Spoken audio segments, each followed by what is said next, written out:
আসসালামু আলাইকুম। কেমন আছেন সবাই? আশা করি সবাই ভালো আছেন। আমিও ভালো আছি, আলহামদুলিল্লাহ। তো সকালের কাজকর্ম গুছিয়ে নিয়ে বের হলাম উঠানে। গ্যাসের চুলা তো আছেই, কিন্তু গ্রামে থাকলে মাটির চুলার মজাই আলাদা। তাই মাঝে মাঝে শুকনো পাতা আর কাঠকোটো দিয়ে রান্না করি। আজও তাই করলাম। উঠানে গিয়ে দেখি শুকনো পাতাগুলো পড়ে আছে। তো শুকনো পাতাগুলো কুড়িয়ে খাঁচায় ভরলাম। এগুলো খুব তাড়াতাড়ি ভালো জ্বলে, তাই রান্নার জন্য দারুণ কাজে লাগে। পাতাগুলো কুড়িয়ে নিয়ে এসে চুলার পাশে গুছিয়ে রেখে দিছি। তারপর মাটির চুলায় আগুন ধরাবো। আর রান্নার সময় পাতার ধোঁয়ার একটা অন্যরকম গন্ধ আছে, যা রান্নার স্বাদে একটু আলাদা ফ্লেভার আসে। যদিও গ্যাসের চুলা আছে, তবুও মাঝে মাঝে এইভাবে রান্না করতে ভালো লাগে। গ্রামের পরিবেশ, আগুনের তাপ আর ধোঁয়ার মিষ্টি গন্ধ সব মিলিয়ে একদম আলাদা একটা অনুভূতি হয়। তো ওইদিকে উঠান বাড়িঘর ঝাড় দেওয়া পরিষ্কার করার কাজ মোটামুটি শেষ। তো ওইসব কাজ শেষ করে উঠানে একটু হাঁটতে বের হলাম। দেখি আমার ছোট্ট মরিচ গাছে চারা একদম সতেজ হয়ে উঠেছে।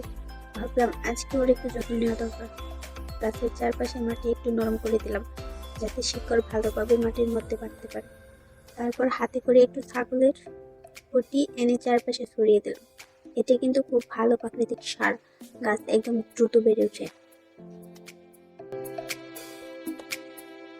তো ওইদিকে গাছের কাজ শেষ করে এবার হাতের ঝাড়ুটা নিয়ে বাথরুমের সামনে চলে এলাম। এখানে তো প্রায় ধুলাবালি, শুকনো পাতা আর ছোটখাটো ময়লা জমে যায়, তাই ঝাড়ু দিতে হয় প্রতিদিনই।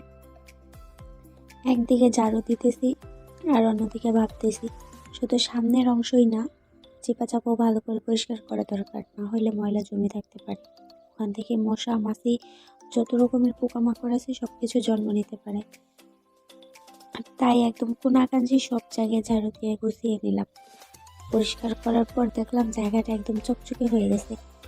এখন একবার পানি ছিটিয়ে দিলেই একদম ফ্রেশ লাগবে। পরিষ্কার জায়গাটা দেখতে মনও ভালো হয়ে গেল। এইভাবেই গ্রামের ছোট ছোট কাজগুলো করি আর আপনাদের সঙ্গে শেয়ার করতে ভালো লাগে। যদি আপনিও গ্রাম্য জীবন পছন্দ করেন, তাহলে চ্যানেলটা সাবস্ক্রাইব করে পাশে থাকুন। আর ভিডিওটা যদি ভালো লাগে, একটা লাইক দিয়ে জানিয়ে দিন। আপনার কমেন্ট আমার জন্য অনেক গুরুত্বপূর্ণ। কেমন লাগলো, কীভাবে আরও ভালো করা যায়, সব কমেন্টে লিখতে পারেন।